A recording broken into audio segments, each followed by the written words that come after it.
when you get the assistant coach's view on their position group and their side of the ball going into fall camp, going into the season, I think it's interesting. They're a little more candid this time of year, especially talking to John Jansen, the All-American in his own right. But AB, we'll start with the tight ends. Colston Loveland, a guy that we're both high on, coming into his sophomore season here.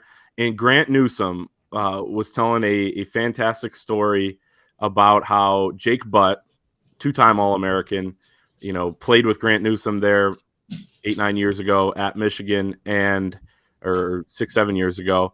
And, he was watching Colston Loveland, and Grant was saying he came out to a practice, and Grant said, hey, he's better than you were. He's the best tight end I've seen here. And Jake said, yeah, he actually might be coming out of that practice, or he might already be, but he's going to be.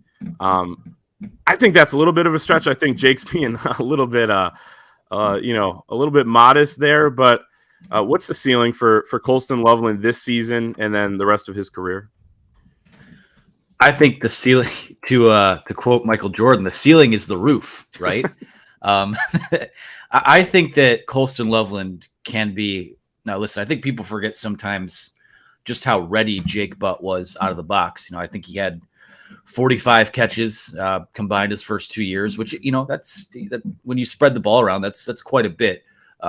Colston Loveland, I do think when you look at Jake Butt's sophomore year, where he had 21 catches, 211 yards, and 2 touchdowns. Do I think that Colston Loveland will surpass that? Yeah, I do. I could see it being somewhere closer to 35, 40 catches. I just feel like he's a guy, and we've had this conversation a few times where we rack our brains all off season about who's going to be this team's number one passing target, or who's JJ McCarthy really going to hone in on a relationship with. And to me, I think that Colston Loveland is that guy. He can play in line. He can play in the slot. I think he can play a little bit of boundary receiver as well. They're going to move him around. And we saw that in limited snaps in the spring game. So he's going to be a guy that, again, the most Jim Harbaugh Michigan thing would be that, who's your leading receiver? Well, it's actually a tight end. And I do think that over the middle of the field, which is an area of JJ McCarthy's game that he showed last year that he could be elite in terms of the play action, in terms of, those throws in those intermediate areas.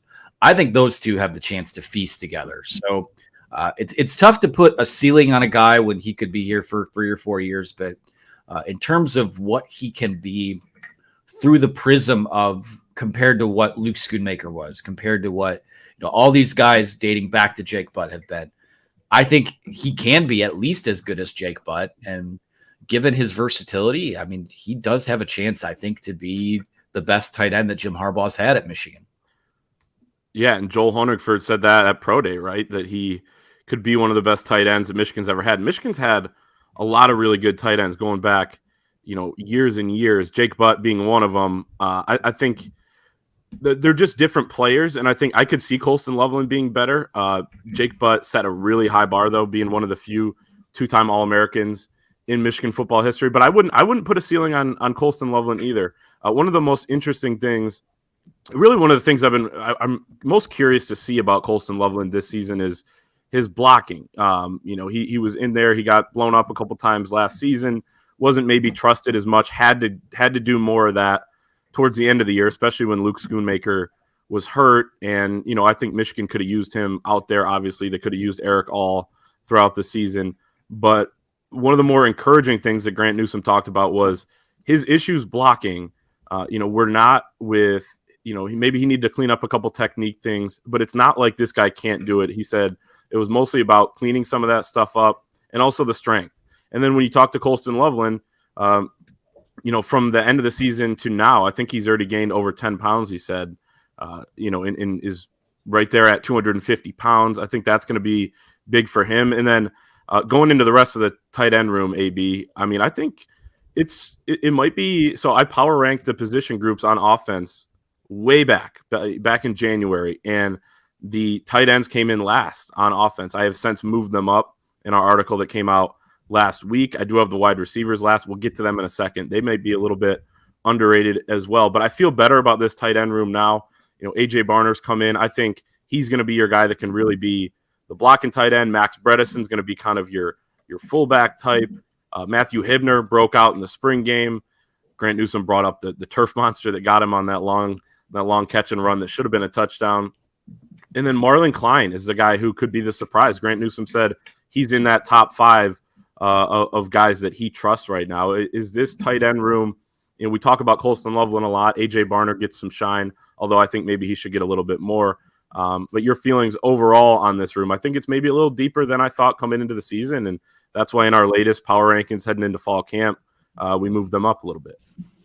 Yeah, I would say, honestly, I think they're as deep, but I think what these guys do well is a lot different than what maybe last year's group or the group before did well. I mean, you had a room full of guys like Luke Schoonmaker and Joel Honigford and Max Bredesen and Carter Seltzer. Those are the dirty work type of guys, right? Those are the ones that, outside of Schoonmaker, who turned himself into a second-round pick in the NFL draft, those guys were, your blocking tight ends, the guys that were kind of doing the things that don't show up in the box score, and honestly, doing things that even Pro Football Focus didn't really grade them highly for. Now I look at this room, and we've talked about Colston Loveland, but he can be a versatile pass catcher. He can play, any role they ask him to. AJ Barner, I think, is a lot more like Schoonmaker than maybe he's being given credit for. And that's not to say he's going to be a day 2 NFL draft pick, but you look at guys that can slide into roles. And to me, that's the best 1-2 tight end combo in the Big Ten. And, I'm still kind of working my way through seeing what the rest of the country brings back, but I'd have to think that's going to rank pretty high nationally too. So you have those 2 guys at the top. Hibner is someone who has, just been putting in the work behind the scenes. You talked about that turf monster play. He's got a little more juice to his game than I thought. And obviously we haven't seen a ton of him on the field, but if he catches the ball, he can run away from you.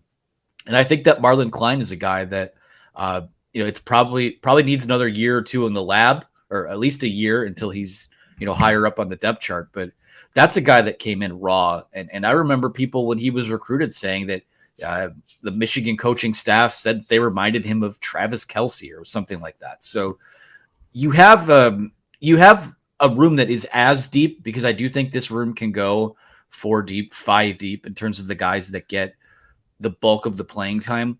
But I think that they're a better group of pass catchers than last year's group. And does that make them better than last year's? I mean, we'll see. Ultimately, they'll decide that when they play the games on the field. But I think you have a lot more options like you weren't throwing a play action pass to Joel Honigford or Carter Seltzer or Max Bredesen.